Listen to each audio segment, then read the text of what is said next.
The fluorescent lights above the conference table felt like they were burning holes through my skull.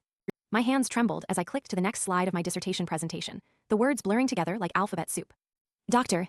Mitchell, your research methodology appears fundamentally flawed, Professor Williams said, his voice cutting through the air like a blade. 5 years of work, and this is what you present to us. My chest tightened. I'd been surviving on 3 hours of sleep and energy drinks for months. The pressure, the student loans, the constant criticism, it was all crashing down at once. I can explain the statistical variance. Miss Mitchell, another committee member interrupted. Perhaps you should consider if academia is truly your calling. The room spun. My vision blurred. Then nothing. Beep. Beep. Beep. Alex, wake up. They're going to kick you out today. I jolted awake, my heart racing. But something was wrong. The voice wasn't familiar, and neither was the room. Gone was my cramped graduate student apartment. Instead, I was in a pristine white dorm room with 2 beds, K-pop posters covering every inch of the walls. Who are you calling Alex? I croaked, then froze. My voice was different, higher, with a slight Korean accent. A girl with perfectly styled hair rushed over, her eyes wide with panic. Alex, don't tell me you hit your head so hard you forgot who you are. Director Kim is coming in 20 minutes to announce the final eliminations. You're at the bottom of the rankings. I stumbled to the mirror. The reflection staring back at me wasn't Dr. Emily Mitchell, exhausted PhD candidate. It was a young Asian woman, maybe 19, with delicate features and tired eyes that somehow looked familiar. Memories that weren't mine flooded in. Alex Park, Korean-American trainee at Starrise Entertainment. 3 years of brutal training, constant humiliation, and tomorrow elimination day. The original Alex had been on the verge of giving up, her dreams crushed by an industry that seemed designed to break her. Sarah I. The name came naturally. Sarah Chen, my roommate and the only person who'd shown the original Alex any kindness. Look, I know you're discouraged, Sarah said, gripping my shoulders, but you can't give up now. You have something special, even if they can't see it. A sharp knock interrupted us. Final evaluation in 5 minutes. My stomach dropped. In my previous life, I'd mastered academic pressure, but this was different. This was performance, artistry, the kind of raw talent I'd never possessed. Or had I? Suddenly, fragments of the original Alex's memories sharpened. She hadn't just been a failed trainee, she'd been writing songs, studying the industry, analyzing what made groups successful. But every time she tried to share her insights, the directors had shut her down. Alex, we need to go, Sarah urged. I stood up, something new burning in my chest. In my past life, I'd been crushed by a system that valued conformity over innovation. Not this time. Sarah, I said, my voice steady now. What if I told you I know exactly why half the debuts fail in their first year? She stared at me. What are you talking about? The industry's been using the same formula for 15 years. But I've studied the data. I know what's coming next. Her eyes widened. Alex, what happened to you? You sound so different. Another knock, more aggressive. Now. I grabbed Sarah's hand. Trust me. Everything's about to change. As we walked down the hallway toward the evaluation room, I could hear Director Kim's voice already tearing apart other trainees. The same crushing authority I'd faced in my defense. But this time, I had something they didn't expect. I had the future. The evaluation room felt like a courtroom. Director Kim sat behind a long table with 3 other executives, their faces cold as winter stone. 15 trainees stood in a line, and I could smell the fear radiating from each of them. Today, we're cutting 10 of you, Director Kim announced, his voice devoid of emotion. The bottom performers will clean out their lockers immediately. My heart pounded, but it wasn't fear anymore, it was anticipation. The original Alex's memories were becoming clearer. She'd been preparing something, a song she'd written but never had the courage to perform. Alex Park. My name cut through the air like a death sentence. I stepped forward, ignoring the pitying looks from other trainees. Some were already smirking, expecting my humiliation. 3 years of training, Director Kim said, flipping through my file. Mediocre vocals, average dancing, no stage presence. Tell me why we shouldn't terminate your contract right now. In my previous life, this kind of public humiliation would have destroyed me. But now I saw something else, fear in his eyes. The industry was changing, and executives like him were terrified of being left behind. Because you're about to make the biggest mistake in entertainment history, I said calmly. Gasps echoed through the room. Sarah grabbed my arm, trying to pull me back, but I stepped closer to the panel. Excuse me. Director Kim's face reddened. The girl group formula you're pushing, it's already dead. You just don't know it yet. I pulled out my phone, accessing the original Alex's hidden files. I've analyzed every debut in the last 5 years. Groups that follow your exact template have a 73% failure rate within 18 months. How dare you? But groups that deviate from formula, success rate jumps to 89%. I held up my phone showing charts and data the original Alex had compiled. New Jeans, IVE, LESSERAFIM, none of them followed your playbook. And they're dominating. The other executives leaned forward, suddenly interested. I had their attention. You want to see mediocre?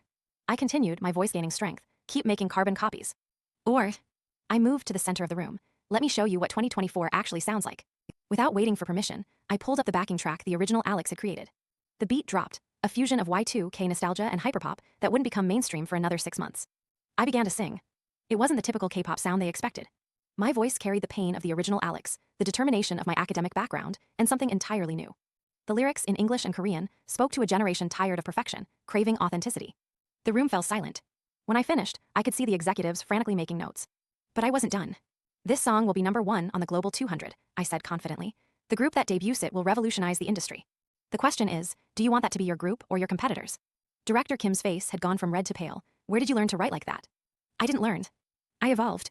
I met his gaze directly. The industry is changing whether you adapt or not. But I can help you stay ahead of the curve. One of the other executives, a woman I recognized as A&R director Lee, spoke up. The arrangement, the production quality, this is professional level work. Because I don't just train to perform, I said. I study the business. I understand the market. And I know what comes next. Director Kim stood up slowly. You have 30 seconds to prove this isn't a fluke. I smiled. Sarah, join me. What? Sarah looked terrified. Trust me, I whispered, then louder. Play track 2.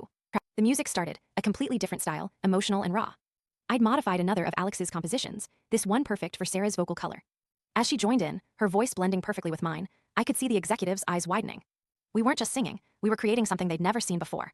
2 voices, 2 stories, 1 perfect harmony. When we finished, the room erupted in whispered conversations. Director Kim sat back down, his entire demeanor changed. Miss Park, you'll be moving to the debut preparation track. Immediately. The other trainees stared in shock. Sarah squeezed my hand so hard it hurt. But Director Kim continued, his eyes narrowing, you'll be under direct supervision.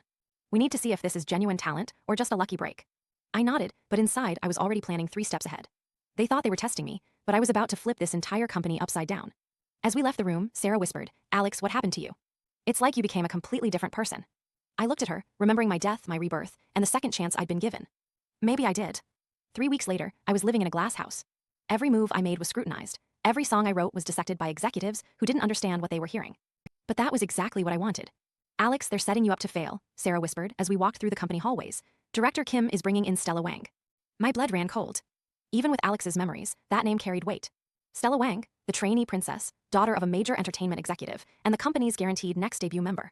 She'd been training at the company's New York branch, but apparently, my little performance had threatened someone enough to call in reinforcements. She's here to replace you, Sarah continued. I heard Director Kim on the phone. They want to use your songs, but with a different vocalist. We entered the practice room, where a crowd had gathered. In the center stood a girl who looked like she'd stepped out of a magazine. Perfect proportions, flawless makeup, confidence radiating from every pore. So you're the little songwriter causing all the fuss, Stella said, her English accent polished and cold. I've heard your tracks. Interesting, for amateur work. The other trainees watched like spectators at a car crash. I could see the fear in their eyes, not of her, but of the system that would replace any of them without a second thought. Stella, I said calmly, I've heard about you too. #1 trainee in New York, guaranteed debut position, daughter of Executive Wang from Global Entertainment. Her smile faltered slightly. Your point. My point is, I stepped closer, you're everything that's wrong with this industry. Born with a golden ticket, thinking talent can be bought. Gasps echoed through the room. You didn't challenge Stella Wang. Not if you wanted a career. Excuse me. Her voice dropped to a dangerous whisper. You want to know what amateur work sounds like? I pulled out my phone. This is amateur. I played one of her training recordings that the original Alex had somehow obtained. It was technically perfect, professionally produced, completely soulless. Flawless technique, I continued as her face reddened. Zero emotional connection. It's like listening to a computer trying to feel. You little. But here's what professional sounds like. I switched to a rough demo I'd recorded the night before. Raw, emotional, imperfect, but alive. 1 week on the charts, this will eat your polished perfection alive. Stella's composure cracked. You think you can speak to me like this? Do you know who my father is? I know exactly who he is, I said, my voice steady. He's the executive who greenlit 3 groups last year that all disbanded within 8 months. He's the one who's about to be fired when the board realizes he's been burning money on nepotism instead of talent. The room went silent. I'd crossed a line that couldn't be uncrossed. Prove it, Stella snarled. Battle me. Right now. Best performance wins, loser leaves the company. My heart raced, but not with fear. The original Alex's memories showed me something crucial. Stella had never faced real competition. She'd been protected, pampered, fed easy victories her entire career. Deal, I said, but I choose the terms. No backing tracks, no choreography, no production value. Just pure talent. Fine. She was already pulling out her phone, probably texting her father's connections. I'll destroy you so badly, they'll use it as a training video for what not to do. As word spread through the building, the practice room filled with employees, executives, and every trainee in the company. Director Kim appeared, looking like he'd rather be anywhere else. This is highly irregular, he began. But profitable, I interrupted. Stream this live on the company's social media. Let the audience decide. Real-time voting, winner takes all. I could see the dollar signs in his eyes. The company had been hemorrhaging money on failed debuts. A viral moment could be exactly what they needed. 20 minutes to prepare, he announced. As the crowd dispersed to spread the word, Sarah grabbed my arm. Alex, this is insane. She's been training since she was 7. And I've been studying since I could think, I replied. Trust me. But as I sat alone in a corner, working on my performance, doubt crept in. Stella wasn't just connected, she was genuinely talented, even if soulless. One mistake, and I'd be back on the street. Then I remembered my PhD defense. The crushing weight of failure, the feeling of dreams dying in real time. I'd been given a second chance, and I wasn't going to waste it. My phone buzzed. A text from an unknown number. Good luck destroying that talentless princess. The industry needs more people like you, a friend. I looked up, scanning the room, but couldn't identify the sender. Someone was watching, someone with inside information. As the 20 minutes ticked down, I realized this battle wasn't just about me versus Stella. It was about the future of the entire industry. And I was about to blow it all up. The livestream counter hit 50,000 viewers in the first minute. Word had spread beyond the company, industry insiders, fans, even competitors were watching. My phone kept buzzing with notifications, but I couldn't focus on anything except the makeshift stage they'd set up in the main practice room. Stella went first, and I had to admit, she was incredible. Her voice was technically flawless, her stage presence commanding. She performed a ballad that showcased every aspect of her training, hitting notes that most singers could only dream of. The live chat exploded with praise, and I could see the satisfaction on director Kim's face. When she finished, the room erupted in applause. Even I clapped, professional respect for professional skill. Beat that amateur, she whispered as she passed me. I stepped onto the stage, my heart hammering. The lights were brighter than I expected, the faces in the audience a blur of anticipation and skepticism. 80,000 viewers now. The weight of everyone's expectations pressed down on me like the ceiling of my PhD defense room. Then I saw Sarah in the front row, her eyes full of faith I wasn't sure I deserved. Before I sing, I said into the microphone, I want to tell you about a girl named Alex Park. Murmurs rippled through the crowd.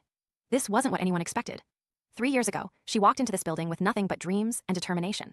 She was told she wasn't pretty enough, wasn't talented enough, wasn't worth the investment. She watched as people with connections got opportunities she'd never see. She wrote songs in her dorm room at 3 a.m., knowing no one would ever hear them. I could see Stella rolling her eyes, but something in the audience had shifted. People were listening. That girl almost gave up. Almost walked away from everything she'd worked for. Because the industry convinced her that authenticity was worthless, that emotion was weakness, that being real was a liability. I positioned myself at the piano they'd brought in. The original Alex had been an accomplished pianist, something the company had never bothered to discover. This song is for everyone who's been told they're not enough. The opening chords were simple, haunting. Then I began to sing. It wasn't the polished perfection Stella had delivered. My voice cracked on the high notes, trembled on the vulnerable lines. But every word carried the weight of real experience. The original Alex's pain, my own academic struggles, the crushing pressure of systems designed to break spirits. The lyrics spoke of midnight practice sessions, of doors slammed in faces, of dreams deferred but never abandoned. As I sang, I could see faces in the audience changing. Some executives shifted uncomfortably. Several trainees were wiping away tears. But it was the live chat that told the real story. Comments were flooding in faster than the moderators could handle. OMG, this is giving me chills. Who is this girl? Finally someone who gets it. This is what music should sound like. As I reached the climax, my voice found strength I didn't know I had. The final chorus wasn't just about Alex anymore. It was about everyone who'd ever been underestimated, everyone who'd been told to conform, everyone who dared to stay authentic in a world demanding perfection. When the last note faded, the room was silent. Then Sarah started clapping. Slowly, one by one, others joined. But it wasn't the polite applause Stella had received. This was different. Raw. Emotional. The live vote results appeared on the screen. 73% for Alex, 27% for Stella. No, Stella said, her voice shaking. This is fixed. This has to be fixed. I'm technically superior in every way. That's exactly the problem, said a voice from the back. Everyone turned. A woman in her 50s walked through the crowd, someone I didn't recognize, but whose presence made every executive in the room straighten up. CEO Park, Director Kim stammered. We weren't expecting. I was in New York when I saw the live stream, CEO Park said, her eyes fixed on me. Flew back immediately.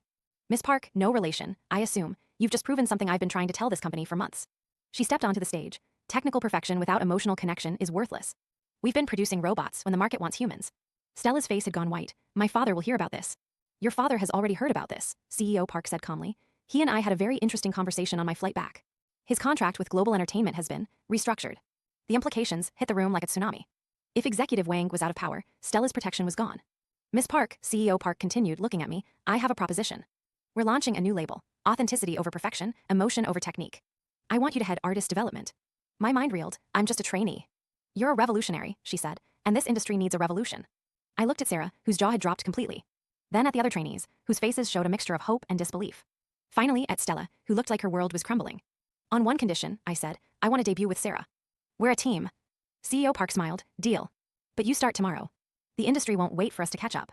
As the room erupted in chaos, excited chatter, frantic phone calls, Stella storming out, I felt a hand on my shoulder. Well played, said a familiar voice. I turned to see a young man about my age, someone who'd been watching from the shadows. His eyes were kind but sharp, and something about him felt familiar. Do I know you? I asked. Marcus Chen, he said, extending his hand. Sarah's cousin. I've been watching your rise with great interest. Sarah appeared at his side. Marcus. I didn't know you were here. I've been here the whole time, he said, his eyes never leaving mine, waiting for the right moment to introduce myself. Something in his tone made my pulse quicken. Introduce yourself for what? He smiled, and I realized why he seemed familiar. In the original Alex's memories, there was someone who'd been kind to her, someone who'd believed in her when no one else would. Someone she'd fallen for, but never had the courage to approach. I'm your new label partner, Marcus said. CEO Park just bought my production company. Looks like we'll be working very closely together. As the implications sank in, the new position, the partnership, the way Marcus was looking at me, I realized my second life was about to get very complicated. 6 months later, our label's debut group Nova had just hit #1 on the Billboard Global 200. I stood in my new office, yes, my own office at 21, watching the numbers climb in real time. But the victory felt hollow somehow. Knock knock, Marcus said, entering with 2 cups of coffee and that smile that still made my heart skip. Thought you might need caffeine for the celebration interview. We'd been working together daily, and somewhere between late-night studio sessions and strategy meetings, the line between professional and personal had blurred beyond recognition. The original Alex's memories of him had been a harmless crush. My feelings were becoming something much more dangerous. I can't believe we did it, Sarah said, bouncing into the office with her phone in hand. Every major label is trying to poach us. Director Kim called 3 times this morning begging to collaborate. I laughed, the same Director Kim who tried to terminate my contract. People change when the money flows differently, Marcus said dryly. Speaking of which, you need to see this. He pulled up an article on his tablet. The Alex Park Revolution, How One Trainee Changed K-Pop Forever. My stomach twisted. Fame was intoxicating, but it came with a price. Every interview, every appearance, I had to be careful not to reveal too much about my transformation. How do you explain that you died and came back with future knowledge? There's something else, Marcus said, his expression growing serious. We've been getting threats. What kind of threats? The kind that happen when you disrupt billion-dollar industries, Sarah said, her excitement dimming. Some of the old guard executives aren't happy about their artists jumping ship to join us. A chill ran down my spine. In my previous life, I'd faced academic politics, but this was different. This was about real money, real power. How serious are we talking? I asked. Marcus hesitated, serious enough that CEO Park hired security. Someone broke into your old dorm room last week. My blood ran cold, looking for what? That's what we need to figure out, he said. Alex, is there anything from your trainee days that someone might want? Old recordings, documents, anything that could be used against you. I thought about the original Alex's hidden files, the data she'd compiled, the songs she'd written. Most of it was already public or in company hands, but there was one thing. The notebook, I whispered. What notebook? Sarah asked. The original Alex had kept a detailed diary, documenting every abuse, every unfair practice, every instance of corruption she'd witnessed. Names, dates, financial irregularities. It was basically a roadmap to taking down half the entertainment industry. It's evidence, I said slowly, of things that could destroy careers. Marcus stepped closer. What kind of things? Before I could answer, my assistant burst in. Alex, you need to see the news. Now. She turned on the TV, and my face filled the screen. But it wasn't good news. Leaked audio recordings suggest that rising star Alex Park may have plagiarized her breakthrough songs. My heart stopped. On screen, they were playing distorted versions of my compositions, claiming they were stolen from unnamed international artists. This is impossible, Sarah said. We wrote those together. But I knew exactly what was happening. Someone had taken the original Alex's demos, the ones she'd created before my arrival, and was using them to discredit me. The timing was perfect. Just as Nova hit #1, just as other artists were demanding to work with us. It gets worse, my assistant said, changing channels. They're also reporting that you bribed judges during your trainee evaluation. Marcus grabbed the remote, flipping through news stations. Every channel was running the same story. Character assassination, perfectly coordinated. Who has access to those old recordings? He asked. I closed my eyes thinking, only someone with high-level company access. Someone who was there from the beginning. My phone rang. CEO Park. Alex, we have a problem, she said without preamble. The board is calling an emergency meeting. Some members want to suspend you pending investigation. This is a setup, I said. Someone's trying to destroy us before we can change the industry further. I know. But we need proof. Can you think of anyone who might want to see you fail? I could think of several people, but one name stood out. Director Kim. He never forgave me for humiliating him. And he'd have access to everything. Find evidence, CEO Park said. You have 12 hours before the board meets. As I hung up, I looked at Marcus and Sarah. 6 months ago, I was a dead PhD student. Now I was potentially about to lose everything again. We need that notebook, Marcus said. It's not safe, I replied. If they're willing to go this far, they'll do anything to stop us. Then we need to go further, Sarah said, her jaw set with determination. If they want to play dirty, let's show them what dirty really looks like. I stared at her, remembering the scared trainee who'd woken me up that first day. Now, she was ready to go to war for our dream. Are you sure? I asked. This could destroy all of us. Marcus took my hand. Alex, you changed my life. You changed the industry. Whatever's in that notebook, we'll face it together. Looking at them, Sarah, who'd believed in me from the beginning, and Marcus, who'd become so much more than a business partner, I realized something. I hadn't just been reborn to save my own dreams. I'd been reborn to save an entire industry from itself. Okay, I said, let's go get that notebook. But once we open it, there's no going back. Good, Sarah said. Going back was never an option anyway. As we prepared to leave, I caught my reflection in the office window. The scared academic was gone. The uncertain trainee was gone. What remained was someone who died once and refused to die again. The industry thought it could destroy me with lies and corruption. They were about to learn that the truth was much more dangerous than fiction. And I had 6 months of future knowledge they couldn't begin to imagine.